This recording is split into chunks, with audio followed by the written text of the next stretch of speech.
নমস্কার, ঘরকন্যা ডায়েরির আরেকটি নতুন পর্বে সকলকে স্বাগত জানাচ্ছি। আজকে আমি একটু বিভিন্ন রকম রান্না দেখাচ্ছি।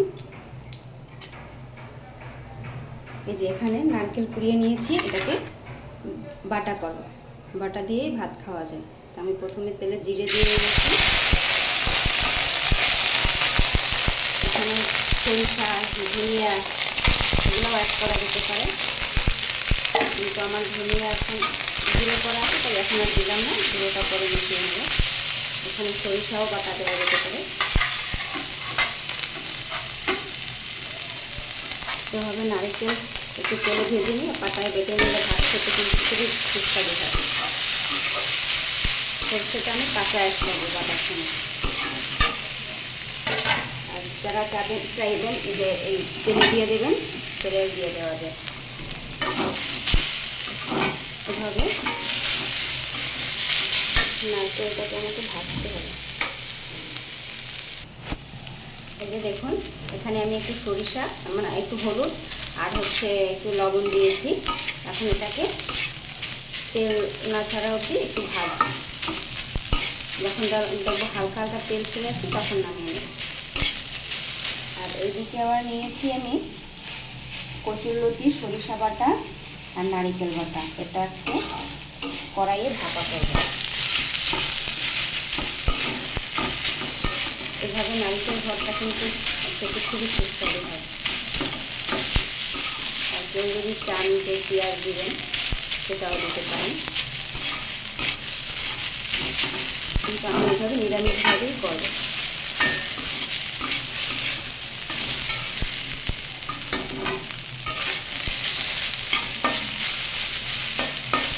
এটা কিন্তু অনবরত নাড়তে থাকতে হবে, যে জিনিসটা ধরে না যায়।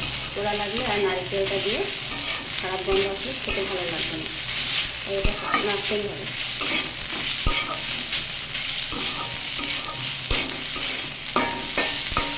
আর যারা তেল ছাড়া খেতে চান, তারা তেল ব্যবহার না করে শুধু নারকেলটাকে হালকা আঁচে ভেজে নেবেন।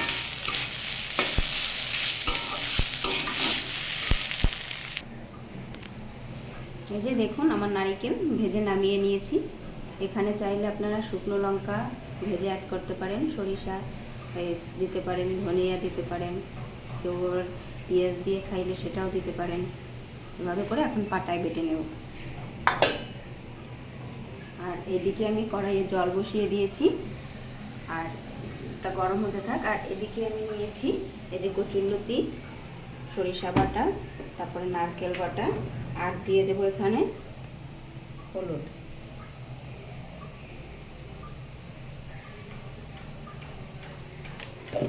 আর দেব পরিমাণ মতো লবণ।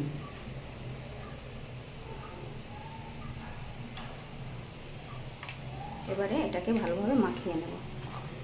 এই মাখানোটাই সুন্দর মতো হতে হবে। এই মাখানোটা যত ভালো হবে, রান্নাটাও খেতে তত ভালো লাগবে। কচুরলতিটাকে আমি ধুয়ে দিয়ে দিলাম। এবার এটা ভালো করে মাখাতে হবে। এভাবে হাতে মাখিয়ে রান্না করলে, এটা যে কলা পাতায় ভাজা দেখিয়েছিলাম, আর আজকে করব কড়াই ভাপা।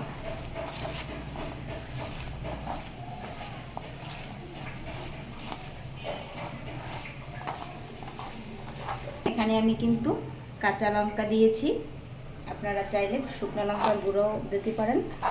আর এখানে আমি এখন তেল দিয়ে নিচ্ছি, সরিষার তেল, একদম ঘানিতে ভাঙা, গরুর ঘানিতে ভাঙা খাঁটি সরিষার তেল। এটা দিয়ে আরও ভালোভাবে মাখাই নিতে হবে। যদি সময় থাকে, মাখিয়ে একটু সময় রেখে দিলে ভালো হয়। এটা মজে গেলে তারপরে কড়াইতে দিলে তাড়াতাড়ি সিদ্ধ হয়ে যায়।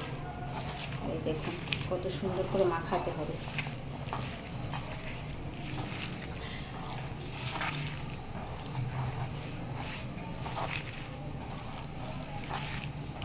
কারা কারা এই ধরনের রান্না খেতে পছন্দ করেন, অবশ্যই কমেন্ট করে জানাবেন।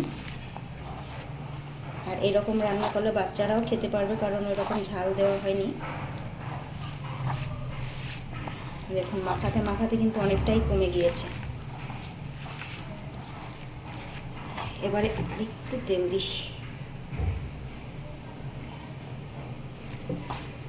এবারে আমি এটা কড়াইয়ে দিয়ে দেব। মাখন হয়ে গেছে, এবারে গরম জল করে রেখেছিলাম এর ভিতরে দিয়েছি।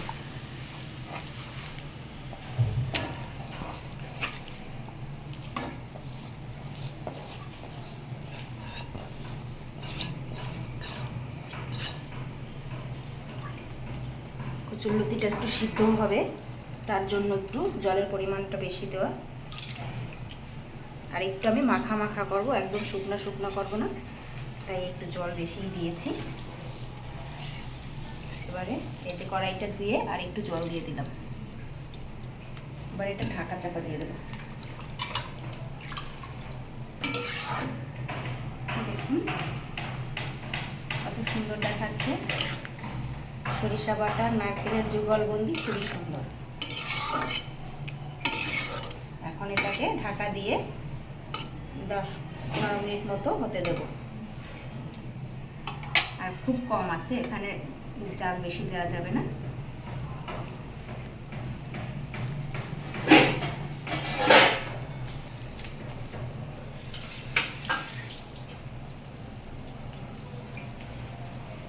দেখুন এবারে ঢাকা দিয়ে দিচ্ছি, এভাবে এই যে দেখুন আমি কিন্তু কাঁচা সরিষা দিয়ে এই নারকেলটাকে বেটে নিয়েছি। আপনারা চাইলে এখানে শুকনো লঙ্কা খোলায় টেলে নিয়ে সেটাও ব্যবহার করতে পারেন, বা কাঁচা লঙ্কা এই যে ভেজে নিয়ে কাঁচা লঙ্কা সেটাও অ্যাড করতে পারেন। আমি এইটুকু আর বাটবো না, এইটুকুই করব।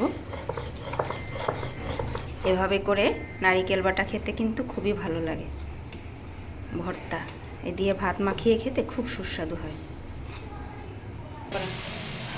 দেখুন আমার কচুরলতি ভাপা হয়ে গেছে, একদম নরম হয়ে গেছে। ভিডিওটা কেমন লাগলো অবশ্যই কমেন্ট করে জানাবেন, ভালো লাগলে অবশ্যই লাইক সাবস্ক্রাইব করে পাশে থাকবেন। সকলের জন্য রইল শুভকামনা। যারা যারা গঠনমূলক কমেন্ট করেন তাদেরকেও অসংখ্য ধন্যবাদ। সকলে ভালো থাকবেন, সকলের জন্য শুভকামনা।